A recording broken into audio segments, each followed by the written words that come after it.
Hello, dear students. Welcome to my science class. As we have already completed the chapter Soil, today we are going to discuss the NCERT questions of your book from chapter Soil. So let's start. Take the most suitable answer in questions 1 and 2. Question number 1. In addition to the rock particles, the soil contains option A, air and water, option 2, water and plants, option 3, minerals, organic matter, air and water, option 4, water, air and plants. So what is the correct answer? The correct answer is minerals, organic matter, air and water. So option 3 is the correct answer.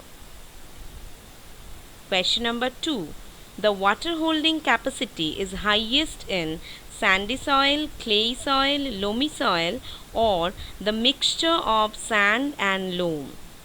I know you already have written your answer, and the correct answer is clay soil. Particle size are minimum and there is minimum space, so water holding capacity is maximum or highest. Next, match the items in column 1 with those in column 2. Here is your option. Just take a look.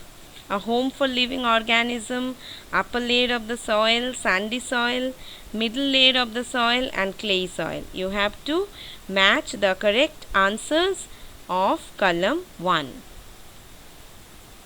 It's very easy. Let's check it out. This is the answer. A home for living organisms, all kind of soil. Upper layer of the soil, dark in color. Sandy soil contains large particles. Middle layer of the soil, lesser amount of humus is present.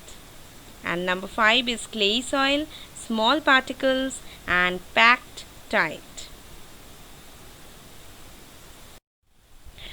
Moving to the next question, explain how soil is formed.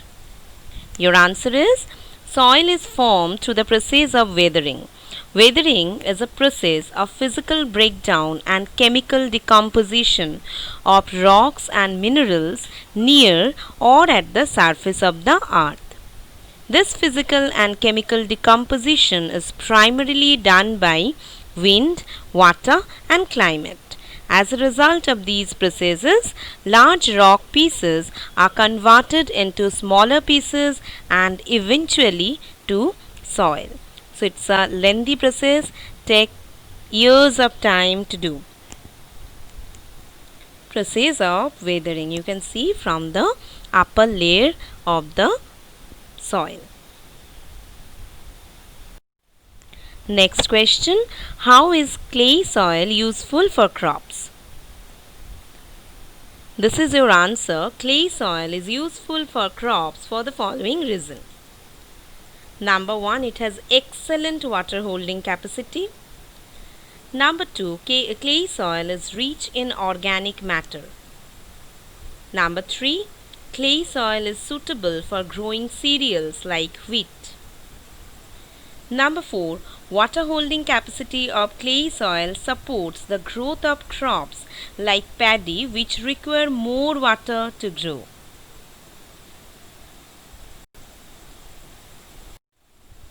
Next question, list the differences between clay soil and sandy soil. This is the difference. Point number 1, in clay soil particle size are finer, sandy soil particles are larger. Point number 2, particles are tightly packed in clay soil, particles are loosely packed in sandy soil. Point number 3, clay soil holds a good amount of water, whereas sandy soil water holding capacity is low. Clay soil very heavy in weight, sandy soil light in weight. Clay soil rich in humus and organic nutrient. Sandy soil is not rich in humus and organic nutrient. Last point, clay soil, very little air is trapped between the particles. Sandy soil, more air is trapped between the particles. Sketch the cross section of soil and label the various layers. You can even draw it from your book and you can label all the layers of the soil properly. Next question. Razia conducted an experiment in the field related to the rate of percolation. She observed that it took 40 minutes for 200 ml of water to percolate through the soil sample. So you have to calculate the rate of percolation. What is given?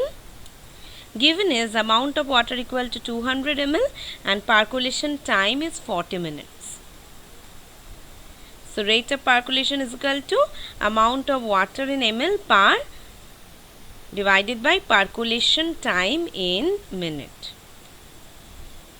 So just putting the value, and 5 ml per minute is the rate of percolation of the soil. Last question. Explain how soil pollution and soil erosion could be prevented. Soil pollution can be controlled by the following measures. Number 1, by reducing the use of plastics, we can reduce soil pollution. Number 2, by controlling the use of chemical fertilizers and pesticides, we can control soil pollution.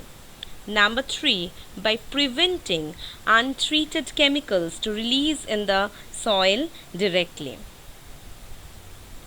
So these are the points how we can prevent soil pollution.